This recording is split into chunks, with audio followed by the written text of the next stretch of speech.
J'ai le plaisir de vous informer que nous avons eu le plus grand miracle depuis que l'émission Kanguka a commencé. Vous savez que nous avions un record d'une femme qui a conçu après 24 ans d'austérité et qui n'avait pas de trompe. Aujourd'hui, je suis à élever le record. Nous avons un record de 36 ans d'austérité. Oui, vous avez bien entendu, c'est 36 ans d'austérité. Je vous avais dit que ma foi est que nous atteignions le niveau de 30 ans. Maintenant, c'est 36 ans. C'est une femme camerounaise. Même la femme qui avait conçu après 24 ans sans trompe, c'est une femme camerounaise. Je vous rappelle que ce témoignage de 24 ans sans trompe a produit plus de 20 témoignages. Il y a des femmes qui ont conçu de plus de 20 ans parce qu'ils ont entendu ce témoignage. Même aujourd'hui, nous entendons toujours des témoignages à cause d'un seul témoignage. Une camerounaise qui est en Italie, qui a conçu après 24 ans sans trompe, a produit beaucoup de témoignages. Il y a beaucoup de bébés qui sont nés grâce à ce témoignage. Voilà pourquoi je vous demande toujours de témoigner. Quand tu témoignes, tu libères beaucoup d'autres témoignages. Et aujourd'hui, j'ai le plaisir de vous informer que Jésus a élevé le niveau. Maintenant, nous avons un niveau de 36 ans. Une femme qui a conçu après 36 ans de mariage. Elle avait tout fait. Elle avait essayé les marabouts. Elle a fait tout ce qu'elle pouvait jusqu'à ce qu'elle entende le témoignage d'une autre camerounaise qui a conçu après 24 ans sans trompe. Et c'est dit que si une femme qui n'a pas de trompe a pu concevoir, et moi qui ai des trompes, pourquoi je ne concevrai pas? Mais ce qui était étonnant, elle a conçu à 60 ans. Elle avait déjà atteint la ménopause. Ça faisait 8 ans qu'elle avait plus de menstruation. Elle avait la ménopause. Scientifiquement parlant, c'était fini. Il n'y avait plus moyen de rêver. Mais quand elle a entendu que Dieu a donné un enfant à une femme qui avait passé 24 ans et sans les deux trompes, pas seulement une trompe, sans les deux trompes, il a eu la foi et Dieu l'a délivré et elle a conçu un enfant qui a maintenant plus de 4 mois.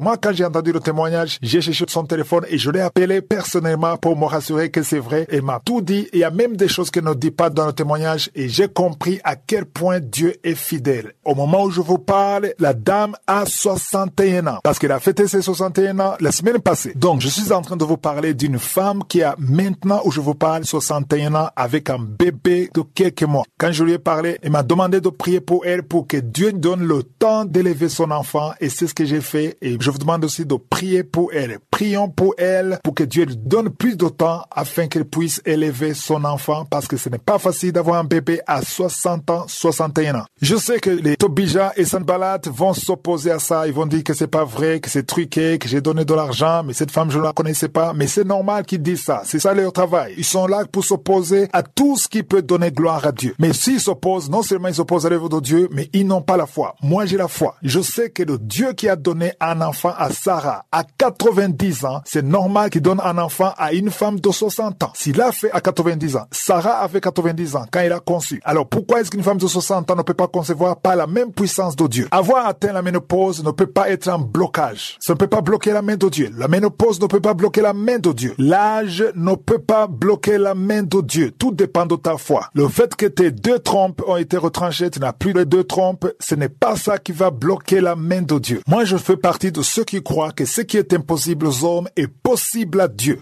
Si tu vis encore dans le péché, son miracle devrait te pousser à la repentance. Écoutons maintenant ce témoignage et juste après ce témoignage, vous écouterez également la femme qui a conçu après 24 ans sans trompe.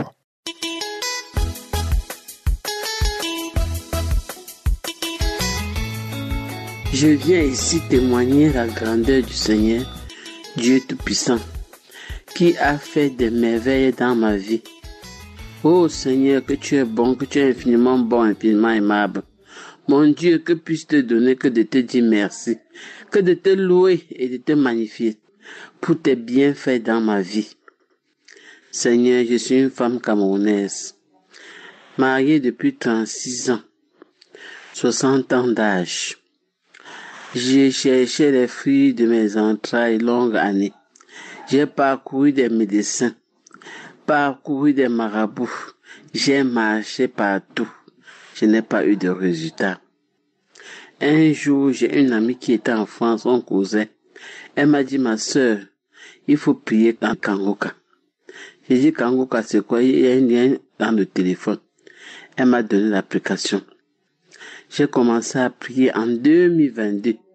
J'ai commencé à prier. 3 mois après, j'ai abandonné.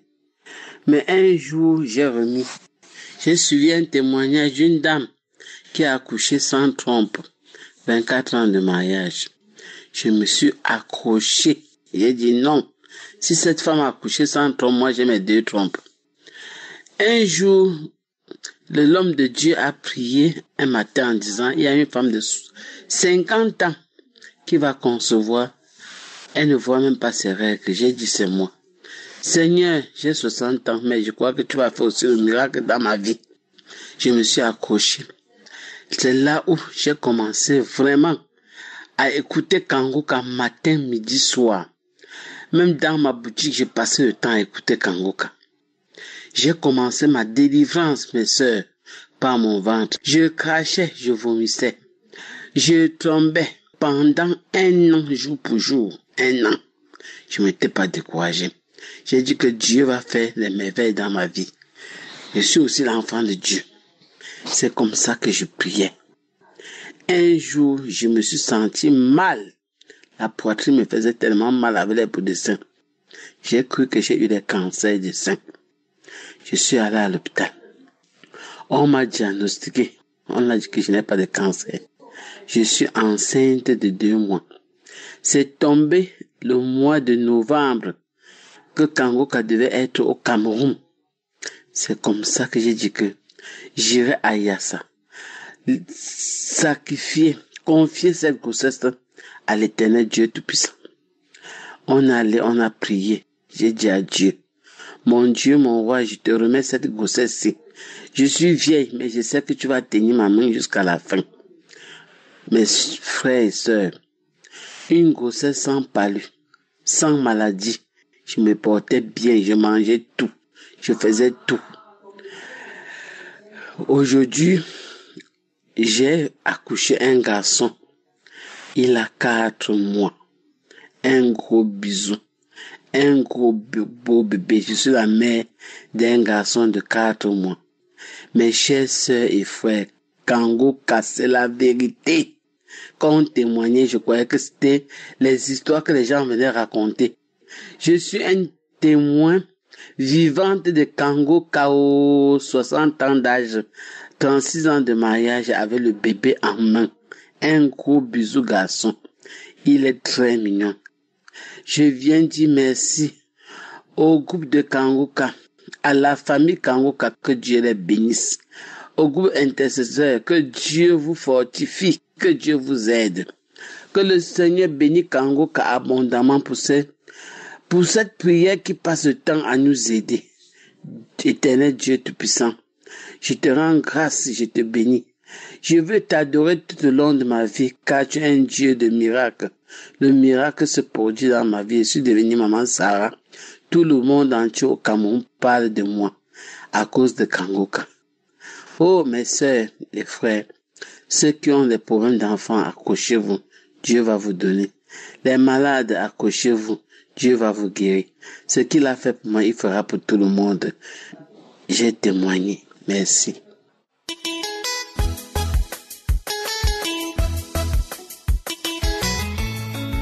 Peuple de Dieu, je vous salue au nom de Jésus. Je suis une sœur camerounaise vivant en Italie. J'ai connu Kangoka par le biais d'un frère vivant en France. Ça fait pratiquement 2 ans que j'ai connu Kangoka. Et je suis une sœur qui cherche l'enfant depuis 24 ans. J'ai eu à recevoir des moqueries de part et d'autre. Les gens qui me posaient la question, ta prière là ne sert à rien, où est ton Dieu là? Pourquoi ton Dieu ne te donne pas l'enfant? Mais quand j'ai connu Kangoka, je mettais toujours la main sur le ventre. Et un jour, la prière du 7 novembre, l'homme de Dieu a dit, il y a une femme qui cherche l'enfant. Elle n'a jamais eu de fausse couche. Elle met la main sur le ventre. Maintenant, quand elle va concevoir, cet enfant-là va rester. J'ai dit, je reçois. Après, vers la fin du mois de novembre, on a constaté que moi j'avais coronavirus. Et quand on constate que j'ai coronavirus, au même moment, on constate que je suis enceinte. J'appelle mon médecin pour lui dire que je suis enceinte. Il me dit si je suis enceinte, je dois être confinée, mais je ne dois rien prendre comme médicament. J'appelle la gynécologue qui me suivait. Je lui dis que je suis enceinte. Elle me dit que ce n'est pas vrai, je ne suis pas enceinte.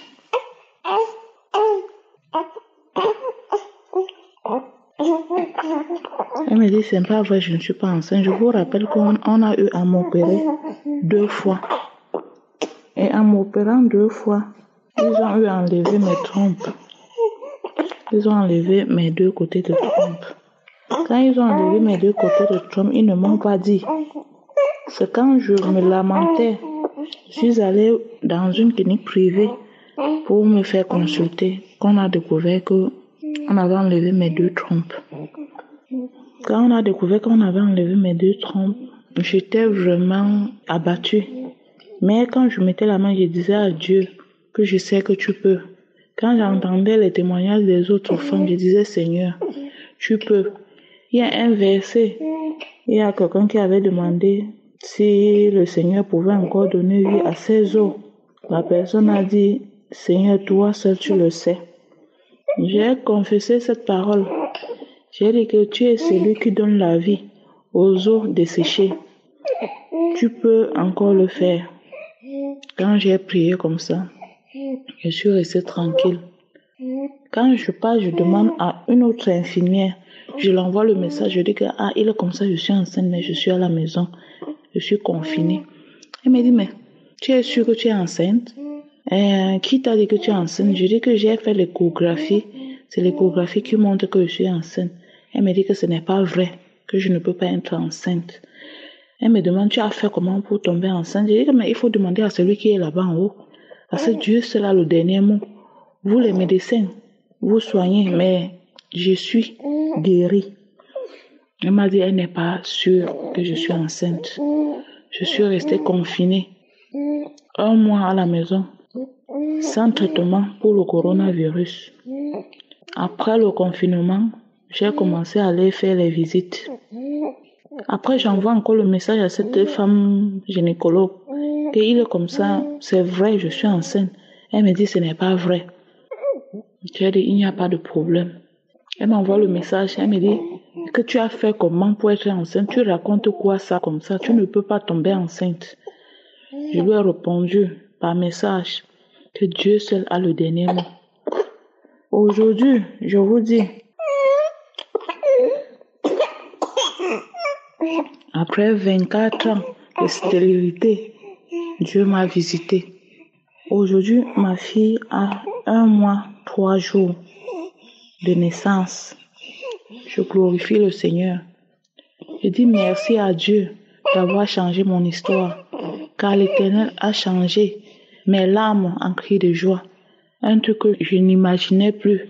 Quand j'entendais les témoignages des femmes qui ont fait 9 ans, qui ont fait 10 ans, je disais, moi je suis à 24 ans.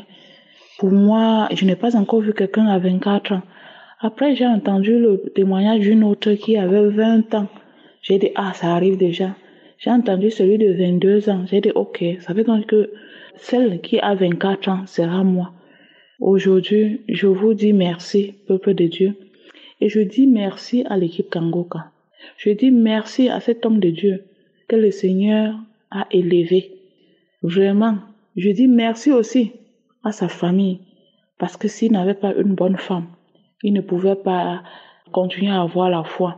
C'est parce que sa femme aussi prie et lui soutient dans la prière. Que Dieu passe par lui pour opérer les miracles que Dieu opère tous les jours. Et je viens aussi pour remercier le groupe d'intercesseurs. Je remercie aussi l'équipe technique et je remercie aussi les sponsors. Je vous exhorte, mes frères et sœurs, vous qui avez des maladies, que vous êtes découragés, le Seigneur vit, il a fait. Rien n'est impossible à Dieu. Que personne ne se décourage. Si quelqu'un s'était découragé, qu'il voit ma situation, je passais tout mon temps à lire l'histoire de Anne. L'histoire de Anne que chaque jour, sa coépouse l'insultait. Je passais tout mon temps à lire cela. Et je disais à Dieu, si tu as fait à Anne, après toutes les insultes que Pénina, sa coépouse, lui faisait, tu le feras aussi pour moi. Quand les gens m'insultaient Si je veux prier, il dit, pas là-bas avec ton Dieu là. Te voilà, tu cherches l'enfant depuis, pourquoi il ne te donne pas l'enfant? Je partais me cacher, je priais, je pleurais. Au point où je ne pouvais plus prier devant quelqu'un. Quand j'étais avec quelqu'un, pour prier, il fallait que je prie dans mon cœur, ou je pars me cacher, de peur d'avoir les insultes. Mais aujourd'hui, je marche tête haute, parce que le Seigneur a enlevé mon opprobre. Le Seigneur a changé mon histoire. J'étais la femme délaissée. Je dis merci à Dieu. Je dis merci à Dieu pour ma fille. Je dis merci à Dieu pour tous ceux qui témoignent. Parce que c'est grâce à ces témoignages-là que nous-mêmes nous avons la foi. Que le Seigneur soit béni d'âge en âge. Au nom de Jésus. Amen.